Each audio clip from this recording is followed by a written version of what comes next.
Welcome to this problem section for vectors, a geometric approach, and we're just going to do 3 exercises. The first one says navigation. If a navigation error puts a plane 3.0 degrees off course, how far off course is the plane after flying 130 miles? Let's have a drawing here of this. I'm going to go over to Paint. Okay, the airplane may start here. There. And it's supposed to fly this way, 130 miles here. I'm not going to do this to scale. But it said there's an error of 3 degrees, so the airplane actually goes this way here, 130 miles. I can write that on there now. Actually, that's the way I want to do it. 130 miles. And then this one over here, I'll use a different color, is the error. There we go. Let's make it actually a vertical line here. There we go. Well, we would have the angle here. Oops, that's not what I meant to do. Let's see. So we have a certain angle here, the 3 degrees. It's really tough to draw when it's so small. We have a hypotenuse, and then we have the opposite. So we're going to use the sine, and using the sine of 3 degrees equals the deviation divided by the hypotenuse. That will give us how far off course it is. So that's what I'm going to write down in Word. Let's see, deviation. Oh, maybe I should call it DEV divided by the hypotenuse is going to be sine of angle theta. I'll write this down here. Respectively, in vectors, that would mean we determine what the vector component x is, and that, of course, is d times cosine of 130 miles, or cosine of angle theta. Oops. Angle theta, and then the other one is the y, which is d times sine angle theta, and of course that's the one that we need in just a moment. I plug this in here on the side, so I'm going to have 130 times cosine of 130. This one actually, by the way, down here the hypotenuse should say d. Cosine of 3 degrees. I come up with 129.8 miles.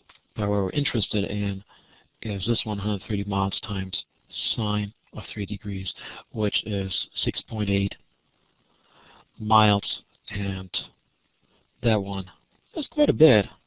6.8 miles to be off.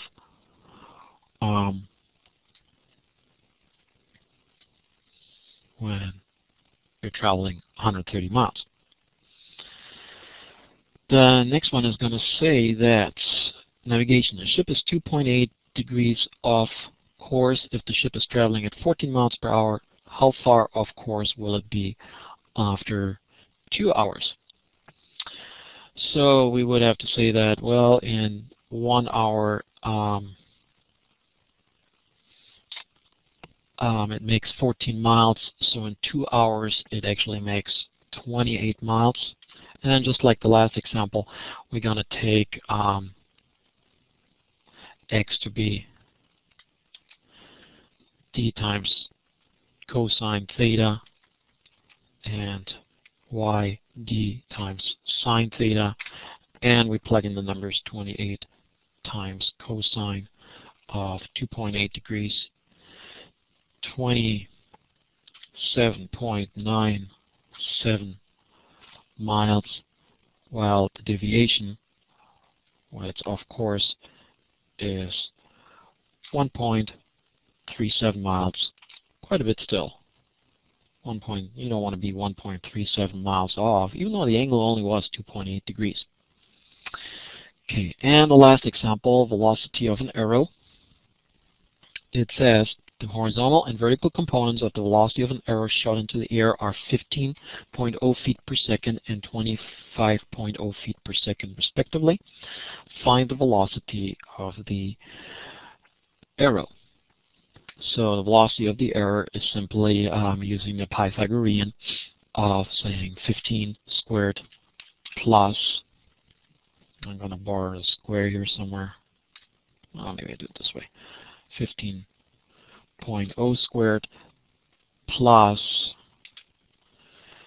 25.0 squared, and then take the square root of that. And I believe that one I have to borrow from somewhere.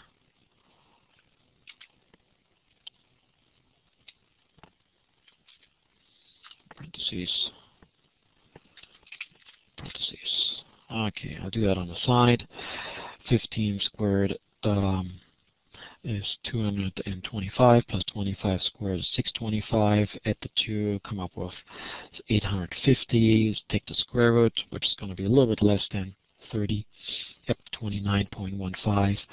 And I guess that should be rounded to 29.2 feet per second.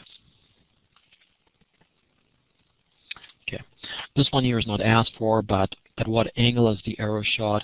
Well, that would have to be the inverse tangent of the vertical component, 25.0 feet per second, divided by the horizontal component, 15.0 feet per second.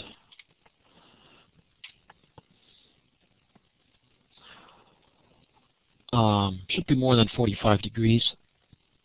And I guess that picture there kind of shows that. So inverse tangent 25 over 15. The units of course cancel again. And we come up with 59 degrees. 59.0 degrees actually. Three significant figures. And that's all the exercises I wanted to do for this section.